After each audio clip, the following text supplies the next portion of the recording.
नमस्कार मित्रांनो, चलचित्र या चॅनलमध्ये तुमचं सर्वांचं स्वागत आहे. आणि आज मी तुमच्यासाठी एक विशेष मूवी घेऊन आलेलो आहे, ज्याला रिलीज होऊन 10 दिवस झाले. सॉरी, 10 दिवस झाले आणि त्याची स्टोरी 10 वर्ष जुनी आहे. आता तुम्हाला कळलंच असेल पोस्टर बघून. मी सिकंदर मूवीबद्दल बोलतोय. आणि सिकंदर मूवी रिलीज होऊन 10 दिवस झाले. या मूवीची कमाई जवळपास 100 कोटी झाली आणि 250 कोटी या मूवीचा बजेट. आता गंमत अशी आहे की तुम्ही थिएटरमध्ये जाऊन पैसे देऊन मूवी बघायला जाणार, एवढा महाग मूवी बघणार, आणि बाहेर येऊन तुम्ही या मूवीला शिव्या देणार किंवा आमचे पैसे वेस्ट गेलेत. आता ते पैसे वेस्ट का गेलेत, तर याच्या मागचं कारण मी तुम्हाला सांगतो. मी तर म्हणतो थिएटरमध्ये जाऊन हा मूवी बघूच नका. या मूवीचे जे डायरेक्टर आहेत, ते जाणेमाने डायरेक्टर आहेत. म्हणजे ते असे डायरेक्टर आहेत की त्यांनी गजनीसारखा मूवी बनवला आहे, जो की सगळ्या ऑडियन्सला, म्हणजे गजनी जर ते बनवू शकतात तर सिकंदर असा का बनवलाय कोणाला माहीत. आणि मी याच्यामध्ये सलमानला काही एक दोष देत नाही. कारण सलमान खानचं नशीबच खराब असं म्हणू. करिअरचा सगळ्यात वाईट पिक्चर जर म्हटला तर सिकंदर आहे. रश्मिकाने हा मूवी कसा साईन केला कोणाला माहिती. पिक्चर सुरू होताच तुम्हाला असं वाटेल की पिक्चरमध्ये काहीतरी आता ढासू आहे. कारण ट्रेलर जेव्हा रिलीज झाला तेव्हा पण आपण बघितलं की पिक्चर काहीतरी असा वेगळा आगळा वाटत होता. पण जेव्हा तुम्ही पिक्चर जसा जसा स्टोरी पुढे जाईल आणि राजा साहेब सगळा घोळ करतात, याच्यामध्ये आपण सलमानला काहीच म्हणणार नाही. कारण मूवी ज्यांनी बनवला त्यांनी, म्हणजे अपेक्षा जशी होती सलमान फॅन्सला, ती अपेक्षा तोडून काहीतरी वेगळंच असं बनवून तुमच्यापुढे मांडले. म्हणजे काहीतरी जेवायला द्यायचं म्हणून द्यायचं. सलमानचे फॅन आहेत, बघतात म्हणून बघतात, काहीतरी बघतात. म्हणजे सलमान आहे म्हणून काही पण बघतील लोक, असं नाहीये. ऑडियन्सच याचं उत्तर सलमान खानला पुढच्या आता पोस्टर रिलीज नंतर देणारच आहे. पुढच्या मूवीमध्ये सलमान खानला खूप जास्त मोठा फटका सिकंदरमुळे लागणार आहे असं वाटत आहे. कारण हा मूवी जेव्हा तुम्ही बघायला थिएटरमध्ये जाणार तेव्हा या मूवीमध्ये स्टार्टिंगचा एक सीन आहे एरोप्लेनवाला. तो एकदम ढासू सीन आहे. ॲक्शन सीन चांगले आहेत. म्हणजे तमिळ लेवलचे ॲक्शन सीन्स बनवलेले आहेत. आणि याच्यामध्ये दोन एक कटप्पा, ज्यांना तुम्ही सगळेच ओळखतात, यांना थोडंफार विलनच्या रोलमध्ये आणलंय. पण मध्ये मध्ये तुम्हाला वाटणार की विलन चाललंय का काय, पानसटगिरी झाली आहे. असाच हा मूवी बनवलेला आहे. आता या मूवीचं जर अजून तुम्ही बघायला गेले तर मी तुम्हाला काही गोष्टी सांगतो. कुठलाही सीन कुठेही चिपकवण्यात आलेला आहे, एक. दुसरं, तुम्हाला खूप वाईट वाटणार, अरे यार हे काय झालं, कुठून कुठं आलं. रश्मिकाने हा पिक्चर साईनच कसा केला. कारण रश्मिकाला कुठेच या मूवीमध्ये सलमान खाननी भाव दिला नाही. कशी ॲक्टिंग केली कोणाला माहिती. रश्मिकाचं जे कॅरेक्टर याच्यामध्ये दाखवलं आहे त्याच कॅरेक्टरच्या मागं पूर्ण म्हणजे पळपळ आहे सगळी.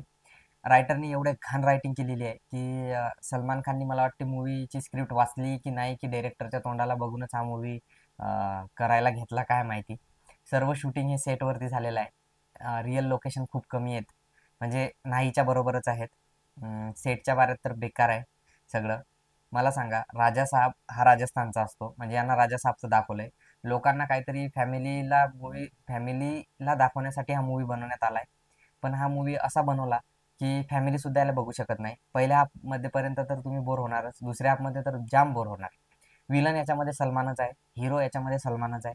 दोन्ही सलमानलाच रोल दिलेले आहेत. काय करायचं होतं डायरेक्टरला हेच कळलं, या मूवीमधून कळलं नाही. स्टोरी काय बनवायची होती आणि स्टोरी चालली कुठे. रायटर तर बेकार बेकार रायटिंग केलेली आहे. काहीतरी, म्हणजे सलमाननी याच्यामध्ये काही डायलॉग बोललेले आहेत, म्हणजे 3 लाईनचा डायलॉग आणि 3 मिनिटापर्यंत ओढवलाय. म्हणजे विचार करू शकता तुम्ही, हा किती खराब लेवलचा मूवी यांनी बनवून ठेवलेला आहे. हा डायरेक्टर असा आहे की हा सलमान खान आणि आमिर खान दोघांना पण एक सोबत घेऊन काम करू शकतो, एवढ्या लेवलचा डायरेक्टर. आणि अशी घाण पिक्चर बनवून आपल्याला दाखवतात आहेत. आपल्याकडे जे पैसे चाललेत, म्हणजे काही काही म्हणजे काही होऊ शकतं याच्यामध्ये. आता जर आपण सिनेमॅटोग्राफीचा विचार केला, याच्यामधल्या जर काही गोष्टी चांगल्या जर म्हटल्या, तर आपण एक ॲक्शन जे सीन शूट केलेत ते थोडेफार चांगले आहेत. आणि दुसरं म्हणजे याची जी सिनेमॅटोग्राफी आहे, जे की येतात ॲक्शन्स, कलर्स वगैरे जे यूज केलेत ते चांगले यूज केलेले आहेत. त्यामुळे तरी हा थोडाफार मूवी स्टेबल झाला आहे. यांनी जे ॲक्टर्स याच्यामध्ये जे कास्टिंग केलेली आहे, सगळ्यात बेकार कास्टिंग. सर्वात आधी तर रश्मिकाला इथं कास्ट करण्याची काही एक गरज नव्हती. कारण स्टोरी चालू होती राजस्थानमध्ये. राजस्थानमध्ये स्टोरी चालू होते आणि महाराष्ट्राच्या मिनिस्टरसोबत यांची भांडणं. म्हणजे आता काय बोलायचं त्याच्यामध्ये, की महाराष्ट्राच्या मिनिस्टरसोबत काय, म्हणजे बदला घ्यायसाठी ते म्हणजे बदला नाही म्हणू शकत आपण स्टोरीमध्ये. पण एक फॅमिलीसाठी काय काय केलं जातं हे याच्यामधून दाखवलेलं आहे. मग आधीच तू का भाव नाही दिला रश्मिकाला जर ती तुझ्यासाठी ओरडत होती तर. आणि तिची डेट पण एवढी म्हणजे अशी विचित्र दाखवली की भयंकर विचित्र. ते झालं. रायटिंग एकदम बेकार, डायलॉग एकदम बेकार, एडिटिंगसाठी मी बोलतो. या मूवीची एडिटिंग जर आमच्यासारख्या एडिटरला जरी दिली असती तरी आम्ही नीट केलं असतं. कुठलाही डायलॉग कुठेही चिपकलाय, कुठला सीन कुठं चिपकलाय, लगेच सीन खतम होतो, लगेच सीन येतो, दुसरा सीन येतो, अचानक दुसरा सीन येतो, दुसरा तिसरा सीन येतो.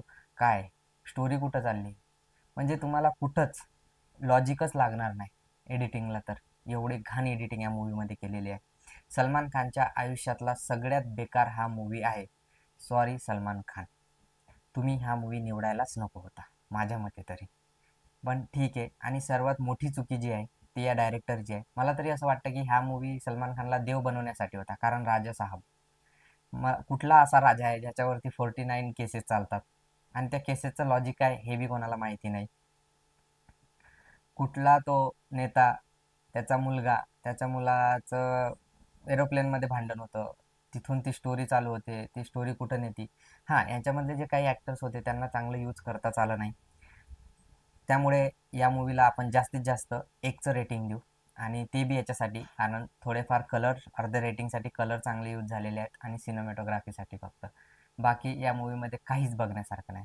मी तर म्हणतो तुम्ही हा मूवी बघू नका. सलमान खानच्या करिअरची सगळ्यात बेकार मूवी आणि याच्यानंतर सलमान खानचं करिअर बेकार होऊ शकतं. सलमान सर, तुमचे फॅन्स तुमच्यामुळे, तुमच्या चेहऱ्यामुळे हा मूवी बघायला येतात. पण तुम्ही त्यांचं मन एवढं दुखवलं आहे की पुढच्या वेळेस ऑडियन्स पण विचार करणार की सलमानच्या मूवीला जायचं की नाही जायचं. C you soon. नेक्स्ट